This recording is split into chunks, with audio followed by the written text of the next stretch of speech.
বক্তার বক্তৃতা এখানে নিয়ে এসেছি। মুসলমান বক্তাটা বলছে আপনারা জানাজার নামাজ পড়েন না ভাই? জানাজার নামাজের পরে দোয়া করেন কি করেন না? বলছে জানাজার পরে নামাজের পরে দোয়া করা যাবে না। আপনার মাটি দেওয়ার পরে দোয়া করেন কি করেন না? বলছে মাটি দেওয়ার পরে দোয়া করা যাবে না। এক মৌলবি বলছে যে ওই মাটি দেওয়ার সময় যে মিনহা খলাকনাকুম ওয়া ফিহা নুঈদুকুম ওয়া মিনহা নুখরিজুকুম তারাতান উখরা পড়ি, এই দোয়া পড়া যাবে না। একটু শোনাবো বক্তাটাকে, রাগ করবেন আপনারা? আমি গালি দিব না, বক্তাকে গালি দিব না। হ্যাঁ, বক্তাকে গালি দিব না। হয়তো আপনাকে একটু খারাপ বলবো যে আপনারা এইরকম বক্তার বক্তৃতা শুনছেন কেন। একটু মনোযোগ সহকারে শুনুন। মায়েরকে কবরে রাখতেছি, মায়েরকে কবরে রেখে যখন মাটি দিচ্ছি তখন আমরা পড়ছি মিনহা খলাকনাকুম ওয়া ফিহা নুঈদুকুম ওয়া মিনহা নুখরিজুকুম তারাতান উখরা। এর কোন দলিল পৃথিবীর বুকে একটা সহিহ হাদিসেও নাই, জয়ীফ হাদিসেও নাই, জাল হাদিসেও নাই। হুজুর তৈরি করে রেখেছে সমাজে, হুজুর সমাজে তৈরি করে রেখেছে। কি বুঝতে পারলেন? এ বলছে মাইয়েতকে কবরে রাখার পরে, এই যে আপনার বক্তা, মাইয়েতকে কবরে রাখার পরে আমরা যখন মাটি দিচ্ছি তখন বলছি মিনহা খলাকনাকুম ওয়া ফিহা নুঈদুকুম ওয়া মিনহা নুখরিজুকুম তারাতান উখরা। এর কোন দলিল, কোন সহিহ হাদিসও নাই, জয়ীফ হাদিসও নাই, জাল হাদিসও নাই। এটা হুজুর তৈরি করে রেখেছে। বললো না? কথা বুঝতে পারছেন না? আরেকবার শোনাবো। আরেকবার শুনেন, মুসলমান বলবেন যে আপনি ভুল বলছেন। মায়েরকে কবরে রাখতেছি, মায়েরকে কবরে রেখে যখন মাটি দিচ্ছি তখন আমরা পড়ছি মিনহা খলাকনাকুম ওয়া ফিহা নুঈদুকুম ওয়া মিনহা নুখরিজুকুম তারাতান উখরা। এর কোন দলিল পৃথিবীর বুকে একটা সহিহ হাদিসেও নাই, জয়ীফ হাদিসেও নাই, জাল হাদিসেও নাই। হুজুর তৈরি করে রেখেছে সমাজে, হুজুর সমাজে তৈরি করে রেখেছে। মানুষ বলছে ঠিক, মানে বলছে কি ঠিক, আর মাটি দিতে হলো না, দোয়া করতে হলো না, ঠিক মুখস্থ করবে কে? হ্যাঁ, সম্মানিত মুসলিম সমাজ বলছে না ঠিক? বলছে পৃথিবীর বুকে একটা সহিহ হাদিসও নাই, জয়ীফ হাদিসও নাই, জাল হাদিসও নাই। আচ্ছা বলুন তো ভাই, যে হাদিস পড়বে সে হাদিস জানবে না না পড়েই হাদিস জানতে পারবে? কোনটা? হ্যাঁ, কোনটা কোনটা বাপ? যদি কেউ সহিহ হাদিসও না পড়ে, জয়ীফ হাদিসও না পড়ে, জাল হাদিসও না পড়ে, তো কিছু পাবে? আরে পাবে, আসমান থেকে নাযিল হবে তোমার উপর। তো এই বক্তা না সহিহ হাদিস পড়েছে, না জয়ীফ হাদিস পড়েছে, না জাল হাদিস পড়েছে, এ কিছুই পড়েনি, কিছুই পায়নি। আর বক্তা হিসেবে নিয়ে এসেছেন, বক্তা খালি বক্তৃতা করে চলে গেল। আরেক বক্তা আছে বাংলাদেশের আব্দুর রাজ্জাক বিন ইউসুফ, এখনই আছে, এখানে ভিডিও শোনাতে পারি আমি। বলছে আমি 6 মাস ধরে কাটাকাটি করলাম, 6 মাস ধরে কাটাকাটি করার পরে লা ইলাহা ইল্লাল্লাহ মুহাম্মাদুর রাসূলুল্লাহ মুসলমানদের যে কলেমা, এই কলেমা খুঁজেই পেলাম না। বলেন না আস্তাগফিরুল্লাহ। আছে কোথায় এই কলেমা? কথা বুঝতে পারছেন না? হ্যাঁ, একটু শুনিয়ে দিই, শোনাবো?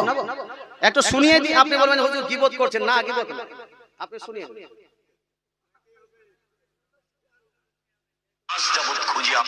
খুঁজি আমি লা ইলাহা ইল্লাল্লাহ মুহাম্মদ রাসূলুল্লাহ, 6 মাস যাবত খুঁজি আমি লা ইলাহা ইল্লাল্লাহ মুহাম্মদ রাসূলুল্লাহ, বের করতে পারি না। আছে কোথায়? কোথায় হাদিস? শেষ পর্যন্ত হয়। এই যে আপনার আব্দুর রাজ্জাক বিন ইউসুফ শেষ পর্যন্ত হয়রান হয়ে গেল। বাদ দেন হন কলমা। বহু জায়গাতে মিলাদ ছিল, তো মিলাদ কুটকুটি লেগে গেছে মানুষের। ফাতিহাগুলো আপনাকে কামড়াচ্ছে, দোয়া করলে আপনাকে ব্যথা হচ্ছে। আরে না মরলে শুধরাবে না, মরবে তখন শুধরাবে। কথা বুঝতে পারছেন না? সম্মানিত মুসলিম সমাজ, এই মৌলবীদের কথায় যদি কর্ণপাত করো, ঈমানও যাবে, আমলও যাবে, কবরও যাবে, হাসরও যাবে, জান্নাতের মুখ দেখতে পাবে না। মুসলমানদের জান হলো লা ইলাহা ইল্লাল্লাহ মুহাম্মাদুর রাসূলুল্লাহ। মুসলমানের ঈমান হলো লা ইলাহা ইল্লাল্লাহ মুহাম্মাদুর রাসূলুল্লাহ। বলতে 6 মাস যাবত খুঁজাখুঁজি করে লা ইলাহা ইল্লাল্লাহ মুহাম্মাদুর রাসূল খুঁজে পেলাম না। আরে বাবু, তোমাকে খুঁজাখুঁজি করতে বললো কে? তো খুঁজতে বললো কে? না খুঁজাখুঁজি করে আমাদের যদি মুন্সিগুলোকে জিজ্ঞেস করতে, আরে মৌলভী মুফতিগুলো নয়, আলিমগুলো নয়, মুহাদ্দিসগুলো নয়, মুফতিগুলোকে যদি জিজ্ঞেস করতে, মুফতিরা মক্তবে গিয়ে বগদাদি কায়দা থেকে তোমাকে দেখিয়ে দিত পয়লা কলেমা তাইয়্যিব লা ইলাহা ইল্লাল্লাহ মুহাম্মাদুর রাসূলুল্লাহ সাল্লাল্লাহু তাআলা আলাইহি ওয়াসাল্লাম। আমি এই দুইটা মৌলবীর জবাব দিতে চাই, তবে গালি দিব না, গালি দিব না, ওর হিসাব ও দিবে। তবে ভাই এই ওয়াজগুলো আপনারাও জালসাতে শুনছেন, যারা যারা শুনছেন তাদের ঈমান ভটকাতে পারে। প্রথম বক্তা বলে দিল যে মিনহা খলাকনাকুম ওয়া ফিহা নুঈদুকুম ওয়া মিনহা নুখরিজুকুম তারাতান উখরা। এর কোন দলিল সহিহ হাদিসও নাই, জয়ীফ হাদিসও নাই, জাল হাদিসও নাই। তাহলে কি আমরা ছেড়ে দিব? আমরা কি ছেড়ে দিব? ভালো বলেন বাপ, ছাড়বেন না কেন? কেন ছাড়বেন না? ছাড়তেই হবে আপনাকে। যদি সহিহ হাদিসে না পাওয়া যায়, জয়ীফ হাদিসে না পাওয়া যায়, জাল হাদিসেও না পাওয়া যায়, কোথাও যদি না পাওয়া যায়, ছাড়তে হবে কি হবে না? কথা বুঝতে পারছেন? তাহলে তো ছেড়ে দিতে হবে। এই জন্য বহু ছেলে, বহু স্কুলের ছেলে এরা ছেড়ে দিচ্ছে, কিন্তু আপনারা ছাড়েননি ভাই। এবার আসুন না, আমি দু চারটা হাদিস শোনাবো, যারা যারা শুনতে চান হাত তুলে বলুন না ইয়া রাসূলুল্লাহ। মাশাআল্লাহ, হাদিসগুলো শুনুন। এই হাদিসটি লিপিবদ্ধ আছে মুসনাদে আহমদ, হাদিস নাম্বার 22187। কত নাম্বার হাদিস বললাম? জানেন না কত নাম্বার হাদিস? 22187। 22187 এর মধ্যে লিপিবদ্ধ আছে আন আবি উমামাতা রাদিয়াল্লাহু তাআলা আনহু। আবু উমামা রাদিয়াল্লাহু তাআলা আনহু হতে বর্ণিত হাদিস। মা বোন আপনারা চুপ করে বসে থাকেন, আপনাদের বড় মসলা আসছে, বহু মসলা আসবে। মুসলমান মা বোনরা আপনারা কি বলছে 40 দিনে 40 চিল্লা করতে পারবে কি পারবে না? এটা ফতোয়া একটু দিব। মানবেন মানবেন না মানবেন? শুনুন মুসলমান, আপনাকে বলতে চাই, আপনার কি বলছে মুসনাদে আহমদ হাদিস নাম্বার বললাম, কত বললাম হাদিস নাম্বার ভাই? 22100। এই মাশাআল্লাহ, এরকম যদি জ্ঞানী জ্ঞানী লোক থাকেন আপনারা, পাবলিক সাধারণ ব্যক্তি এরকম যদি জ্ঞানী জ্ঞানী মুখস্থ করে নেন, কোন মৌলবি আপনাকে ভটকাতে পারবে? পারবে? মুসনাদে আহমদ, ইমাম আহমদ বিন হাম্বল 10 লাখ, প্রায় 10 লাখ হাদিসের উপর গবেষণা করে যে কিতাবটি লিপিবদ্ধ করেছেন। ইমাম বুখারী প্রায় 6 লাখ হাদিসের উপর গবেষণা করে বুখারী শরীফ লিখেছেন। কত লাখ? 6 লাখ হাদিসের উপর গবেষণা করে বুখারী শরীফ লিখেছেন। আর ইমাম আহমদ বিন হাম্বল 10 লাখ হাদিসের উপর গবেষণা করে ইমাম আহমদ বিন হাম্বল মুসনাদে আহমদ লিপিবদ্ধ করেছেন। জোরে বলেন সুবহানাল্লাহ। ওই মুসনাদে আহমদের মধ্যে হাদিস নাম্বার 22187 এর মধ্যে লিপিবদ্ধ আছে আন আবি উমামাতা রাদিয়াল্লাহু তাআলা আনহু ক্বালা লাম্মা উদিয়াত উম্মু কুলসুম বিনতু রাসূলিল্লাহ সাল্লাল্লাহু তাআলা আলাইহি ওয়াসাল্লাম ফিল কবরি ক্বালা রাসূলুল্লাহ সাল্লাল্লাহু তাআলা আলাইহি ওয়াসাল্লাম মিনহা খলাকনাকুম ওয়া ফিহা নুঈদুকুম ওয়া মিনহা নুখরিজুকুম তারাতান উখরা। অর্থাৎ নবীজির নিজ কন্যা, নিজের কন্যা, নবীজির এক কন্যার নাম ছিল উম্মে কুলসুম, একজনের নাম ছিল রুকাইয়া, একজনের নাম ছিল যায়নাব, একজনের নাম ছিল ফাতিমা রাদিয়াল্লাহু তাআলা আনহুন্না। এদের মধ্যে উম্মে কুলসুম যখন ইন্তেকাল করে যান, নবীর আগে ইন্তেকাল করেছেন উম্মে কুলসুম, তিনি ইন্তেকাল করলেন, তিনাকে যখন লাম্মা উদিয়াত, যখন তাকে রাখা হলো ফিল কবরে, কবরের মধ্যে রাখা হয়ে গেল, মাটি দেওয়ার সময় ফাকালা রাসূলুল্লাহ সাল্লাল্লাহু আলাইহি ওয়াসাল্লাম মিনহা খলাকনাকুম ওয়া ফিহা নুঈদুকুম ওয়া মিনহা নুখরিজুকুম তারাতান উখরা। মাটি দেওয়ার সময় নবীজি পাঠ করছেন মিনহা খলাকনাকুম ওয়া ফিহা নুঈদুকুম ওয়া মিনহা নুখরিজুকুম তারাতান উখরা। প্রশ্ন হলো, আমার নবী এই দোয়া পড়েছেন কি পড়েননি? জোরে বলুন, এই দোয়া হাদিসে আছে কি নাই? এরপরে কোন মৌলবি যদি বলে এর কোন দলিল সহিহ হাদিসও নাই, জয়ীফ হাদিসও নাই, জাল হাদিসও নাই, এই ধরনের মৌলবিকে ঠুকানোর ইচ্ছা করবে কি করবে না? হে মুসলমান, আপনাকে বলতে চাই, মুসলমানের মধ্যে বিভ্রান্তি লাগাও, তুমি করোনা করবা না ঠিক আছে, কিন্তু মুসলমানদেরকে আটকানো যাবে, ভালো কাজ থেকে মুসলমানদেরকে আটকানো যাবে।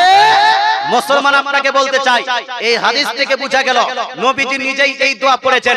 এটাকে বেদাত বলা যাবে? বেদাত বলবে কে? বেদাতীরা। বেদাত বলবে কে?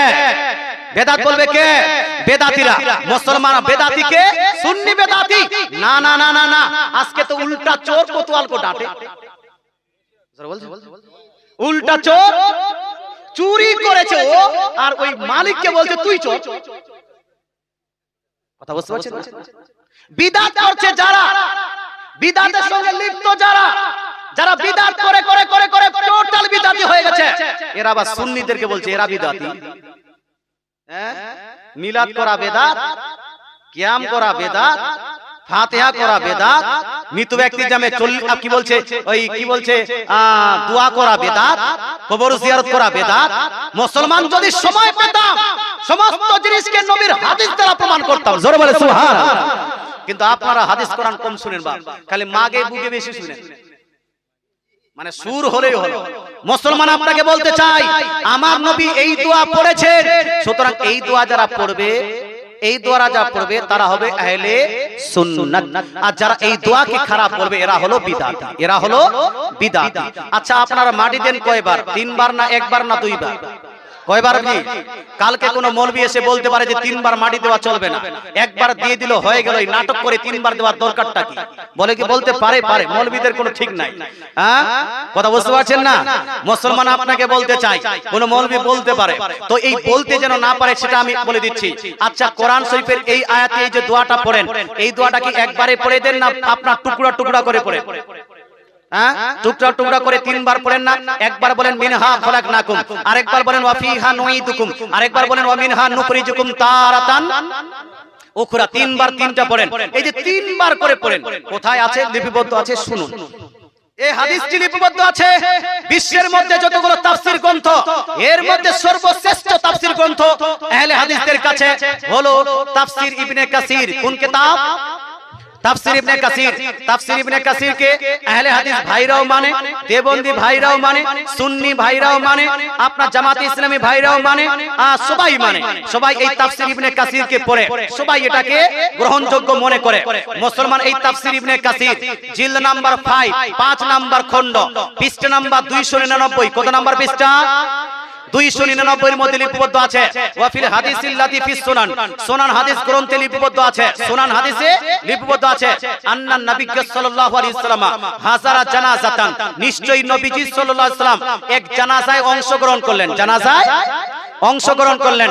ফালাম্মা উদিয়াল মাইয়াতু ফিল কবরি, লাম্মা যখন উদিয়া রাখা হলো আল মাইয়াতু মৃত ব্যক্তিকে ফিল কবরে কবরের মধ্যে, ফাকাবাজা তো নবীজি নিলেন কাবজাতান এক মুষ্টি মিনাত তুরাব মাটি, কাবাজা কাবজাতা মিনাত তুরাব, নবীজি এক মুষ্টি মাটি নিলেন, ফা আলকাহা তো সেটাকে রেখে দিলেন ফিল কবরি ফিহা, ওই কবরের উপর সেইটাকে আপনার মাটিটাকে রেখে দিলেন। ফাকালা মিনহা খলাকনাকুম, অতঃপর নবীজি বললেন মিনহা খলাকনাকুম।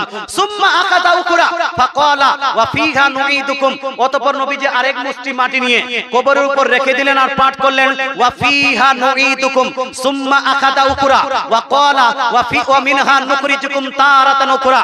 অতঃপর নবীজি সাল্লাল্লাহু আলাইহি ওয়াসাল্লাম আরেক মুষ্টি মাটি নিয়ে কবরের উপর রেখে নবীজি পাঠ করলেন ওয়া মিনহা নুখরিজুকুম তারাতান উখরা। বলুন তো আমার নবী এই দোয়াটি কয়বার পাঠ করেছেন? জোরে বলেন কয়বার? আমরা কয়বার পাঠ করব? নবীজি কয়বার মাটি দিয়েছেন? 3 বার। মুসলমান কয়বার মাটি দিবে? নবীজি যদি 3 বার মাটি দেন, 3 বার মাটি দেওয়া সুন্নত না বেদাত? যারা এটাকে করবে তারা সুন্নতি হবে, আহলে সুন্নত হবে না আহলে বিদআত হবে? এরা হবে আহলে সুন্নত, আর যারা এর বিপক্ষে যাবে তারা হলো বিদআতি। মুসলমান এই মাটি দেওয়ার সময় 3 বার দোয়াটি পড়া সুন্নত না বেদাত? সুতরাং যেই ব্যক্তিরা এই কাজটা করবে তারা হবে আহলে সুন্নাত, আর যারা এর বিপক্ষে যাবে তারা হবে আহলে বিদআত। এই বিদআতীদের সঙ্গে আমাদের কোনো সম্পর্ক থাকতে পারে না।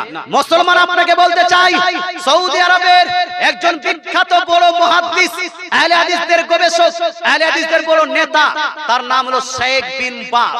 শেখ বিন বাস, শেখ বিন বাসকে ডক্টর জাকির নাইকও মানে, ব্রাদার রাহুলও মানে, আব্দুর রাজ্জাক বিন ইউসুফও মানে, মুজাফফর বিন মুহসিনও মানে, এই বক্তা সাহেবও মানে, সবাই তাকে নিজের সরদার মনে করে।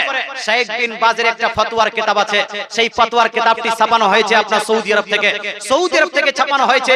সেই কিতাবের ফতোয়া গ্রন্থে ফতোয়া ইবনে বাস, কিতাবের নাম হলো ফতোয়া ইবনে বাস, জিলদ নাম্বার 13, পেজ নাম্বার 197। কত নাম্বার জিলদ বললাম? 13। হ্যাঁ, পৃষ্ঠা নাম্বার কত বললাম?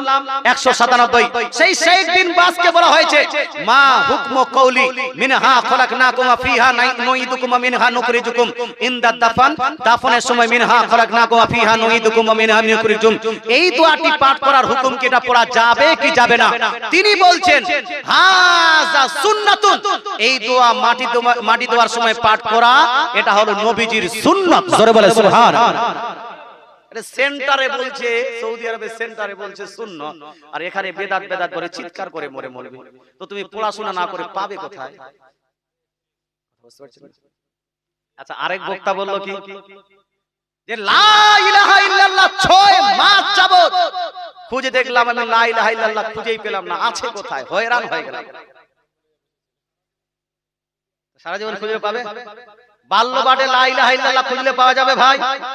শিশু শিক্ষাতে পাওয়া যাবে, মাধ্যমিকের কিতাবে পাওয়া যাবে, উচ্চ মাধ্যমিকের কিতাবে পাওয়া যাবে, কেমিস্ট্রির কিতাবে পাওয়া যাবে, বায়োলজির কিতাবে পাওয়া যাবে, হিস্ট্রি কিতাবে পাওয়া যাবে। লা ইলাহা ইল্লাল্লাহ মুহাম্মাদুর রাসূলুল্লাহ যদি খুঁজতেই হয় তাহলে খুঁজতে হবে কোরআন এবং হাদিসে। জোরে বলে সুবহানাল্লাহ। আর হাদিসের মধ্যে সর্বশ্রেষ্ঠ কিতাব বুখারী শরীফের মধ্যে, বুখারী শরীফ প্রথম খণ্ড হাদিস নাম্বার 8। কত নাম্বার হাদিস বললাম? জোরে বললাম কত নাম্বার হাদিস? 8 মানা 8। ঠিক আছে, বাংলাটা একটু ঠুকিয়ে নিন, কারণ আপনি বাংলা বুখারী পড়েন তো ওই জন্য 8 না দেখে 8 দেখতে হবে। মুসলমান আপনাকে বলতে চাই, বুখারী শরীফ প্রথম খণ্ড সহিহ সনদে বর্ণিত হাদিস, এখানে হাদিস নাম্বার 8। নবীজি বলছেন বুনিয়াল ইসলাম আলা খামস, Islam Islam is depending on 5 strong pillar. Islam নির্ভর করে 5টি স্তম্ভের উপর, 5টি খুঁটির উপর। ইসলাম নির্ভর করে কয়টি খুঁটি? এই খুঁটিগুলো না থাকলে ইসলাম থাকবে। যদি ইসলামকে নষ্ট করতে হয় খুঁটিগুলো নড়বড় করে দাও, ইসলাম আপনি আপ ধ্বংস হয়ে যাবে। কথা বুঝতে পারছেন না? পিন্ডালগুলো নির্ভর করছে খুঁটিগুলোর উপর। যদি পিন্ডাল না রাখতো ওই উপরে হাত দেওয়ার দরকার নাই, খুঁটিগুলো ভেঙে দাও। আপনার পিন্ডাল ভাঙবে কি ভাঙবে না? না ভাঙবে কি ভাঙবে না? দোয়া ইবাদত যতই করো, যতই চাপাচাপি করো, কোনো লাভ নাই যদি দোয়া না করো। কথা বুঝতে পারছেন? ইবাদত যতই করো, যতই চাপাচাপি করো, কোনো লাভ নাই যদি দোয়া না করো। আচ্ছা, কথাটা কি আমার? তো শুনুন একটা হাদিস, শুনুন আমার নবী কি বলেছেন। আমার নবী বলছেন, এই হাদিসটি লিপিবদ্ধ আছে তিরমিজি শরীফ জিলদ নাম্বার 2 পেজ নাম্বার 173। মুসলমান নবীজি বলছেন, আদ-দুআউ মুখুল ইবাদা, praying to almighty Allah is the brain of all worship. নবী বলছেন আল্লাহর কাছে দোয়া করা, দোয়া করা এটা হলো সমস্ত ইবাদতের ব্রেন, বুদ্ধি, মগজ। জি জি, ব্রেন, বুদ্ধি, মগজ। আপনাদের গ্রামে একটা লোক আছে, লোকের পা ভালো আছে, হাত ভালো আছে, চোখ ভালো আছে, রং ভালো আছে, চুল ভালো আছে, বডি ভালো আছে, সব ভালো, কিন্তু মাথার তার ফিউজ করা আছে। এই ছেলেটা আপনার মেয়েকে বিয়ে করতে চাইলে বেটি দিবেন? জি, এটা হানা বলুন না। সব তো ভালো, জমি জায়গাও আছে, কিন্তু ওই ছেলে যদি আপনার মেয়েকে বিয়ে করতে চায়, প্রস্তাব দেয়, বিয়ে করবেন? বিয়ে করবেন? বিয়ে দিবেন? বিয়ে দিবেন না। মুসলমান ও যদি ইমামগিরি করতে চায়, রাখবেন ইমামগিরি? যদি মুখিয়া, মোড়ল, প্রধান কি বলছে মেম্বারে দাঁড়ায় ভোট দিবেন? একটু হানা বলতে হবে। রাত্রি বেশি হয়ে গেলে হানা না করলে আপনার ঘুমটা ভাঙবে না, একটু চিৎকার করলে ঘুমটাও ভাঙবে, ভালো লাগবে। মুসলমান আপনাকে বলতে চাই, মানুষের সব ভালো, যদি ব্রেন ভালো না থাকে, ব্রেন যদি ফিউজ করা থাকে, ব্রেন যদি তার ছোটা থাকে, তাহলে তাকে আমাদের সমাজের মানুষ তাকে গ্রহণযোগ্য করে না, তাকে আমরা বেটি দিই না, সমাজের মান্যগণ্য তাকে বলি না। সব যদি ঠিক থাকে, ব্রেন ঠিক না থাকে, সেটা সমাজের মধ্যে কবুল হয় না, সে অ্যাকসেপ্টেবল হয় না। তদ্রূপ আল্লাহর নবী বলছেন, ইবাদতের ব্রেন, ইবাদতের বুদ্ধি হলো কি? দোয়া। ইবাদতের বুদ্ধি হলো কি? দোয়া। ইবাদত করেই চলে যাচ্ছেন, করেই চলে যাচ্ছেন, করেই চলে যাচ্ছেন, করেই চলে যাচ্ছেন, কিন্তু দোয়া আর করছেন না। দোয়া করবেন না বলে মারামারি করছেন, দোয়া করা যাবে না, যাবে না, যাবে না বলে লড়াই করে লড়াই লাগিয়ে দিয়েছেন। এইরকম মৌলবি আছে কি নাই? এই আছে কি নাই? আছে দুনিয়ার মধ্যে। বলতে চাই, এই মৌলবিদের টার্গেট দোয়া নয়, দোয়া নয়, এই মৌলবিদের টার্গেট হলো ইবাদতকে নষ্ট করা। কি টার্গেট ভাই? ইবাদতকে নষ্ট করা। কিন্তু মৌলবি দেখছে, আমি যদি ডাইরেক্ট বলি যে নামাজ পড়ো না, তাহলে মানুষ আমাকে জুতা পিটা করবে। আমি যদি বলি যে যাকাত দিও না, তো মানুষ আমাকে জুতা পিটা করবে। আমি যদি বলি যে তোমরা এই জানাজার নামাজ পড়ো না, তো আমাকে মানুষ জুতা পিটা করবে। ডাইরেক্ট যদি বলি, এই জন্য ডাইরেক্ট বলার দরকার নাই। নামাজ পড়ছে পড়ুক না, কিন্তু নামাজ কবুল হওয়ার জন্য যেটা রাস্তা, ওই দোয়াটা আমি বন্ধ করে দিব। পড়তেই থাকবো জীবন নামাজ, ওর একটাও নামাজ কাজে লাগবে না। বুদ্ধিমান কত মৌলবি, যারা বলুন না। মুসলমান আপনাকে বলতে চাই, তাই মৌলবীকে চিনার আগে, মৌলবীর কথা দেখার আগে প্রত্যেকটা কথায় আপনাকে দলিল লাগবে। কোন জায়গায় লিপিবদ্ধ আছে নামাজ পড়ার পরে দোয়া করা যাবে না, দেখাতে হবে। কোন জায়গায় লিপিবদ্ধ আছে জানাজার পরে দোয়া করা যাবে না, দেখাতে হবে। কোন জায়গায় নবীজি মানা করেছেন যে মাটি দেওয়ার পরে দোয়া করা যাবে না, দেখাতে হবে। যদি সরাসরি কোনো হাদিসে লিপিবদ্ধ থাকে মাটি দেওয়ার পরে দোয়া করা নিষেধ, নবী করেছেন, তাহলে আমরা করব। কথা বুঝতে পারছেন না? সোজা কথা। কিন্তু মৌলবীদের বুদ্ধিতে দেন না, সব রকম মৌলবী বার হয়েছে। আমার কথাও যদি আমি কোরআন হাদিসে রেফারেন্স দিতে পারি মানবেন, না হলে আমার কথাও মানার কোনো দরকার নাই। আপনাদের সবাইকে, সে যেই হন না কেন, সবাইকে স্লোগান দিতে হবে, কোরআন হাদিস যেই দিকে আমরা আছি সেই দিকে। আমি বলছিলাম, একজন মৌলবী বলল যে আমি মোটামুটি 6 মাস যাবত খোঁজাখুঁজি করে লা ইলাহা ইল্লাল্লাহ মুহাম্মাদুর রাসূলুল্লাহ পেলাম না। আমি বলছিলাম বিশ্বের মধ্যে সর্বশ্রেষ্ঠ হাদিস গ্রন্থ বুখারী শরীফ, এই বুখারী শরীফের মধ্যে হাদিস নাম্বার কত বললাম? কেউ মুখস্থ রাখেন? 8 নম্বর হাদিসে লিপিবদ্ধ আছে, নবীজি বলছেন বুনিয়াল ইসলাম আলা খামস, Islam is depending on 5 strong pillar. Islam নির্ভর করে 5টি স্তম্ভের উপর, 5টি খুঁটির উপর। যদি ইসলাম নষ্ট করতে হয় 5টি খুঁটিকে নষ্ট করে দাও। ইসলামকে যদি টিকিয়ে রাখতে হয় তাহলে 5টি খুঁটি টিকিয়ে রাখতে হবে কি হবে না? হবে। এর মধ্যে প্রথম খুঁটিটা কি? নবীজি বলছেন প্রথমটা হলো শাহাদাতি আল্লাহ ইলাহা ইল্লাল্লাহ ওয়া আন্না মুহাম্মাদান রাসূলুল্লাহ। দয়ান নবী মায়া নবী বলছেন ইসলামের প্রথম খুঁটি, মজবুত খুঁটি হলো লা ইলাহা ইল্লাল্লাহ মুহাম্মাদুর রাসূলুল্লাহ, এটার সাক্ষী দেওয়া। জোরে বলেন না সুবহানাল্লাহ। লা ইলাহা ইল্লাল্লাহ মুহাম্মাদুর রাসূলুল্লাহ, এটার সাক্ষী বহন করা। মুসলমান বলুন তো, লা ইলাহা ইল্লাল্লাহ মুহাম্মাদুর রাসূলুল্লাহ আছে কি নাই? না, আছে কি নাই? কোথায় আছে? বুখারী শরীফে কত নম্বর হাদিসে?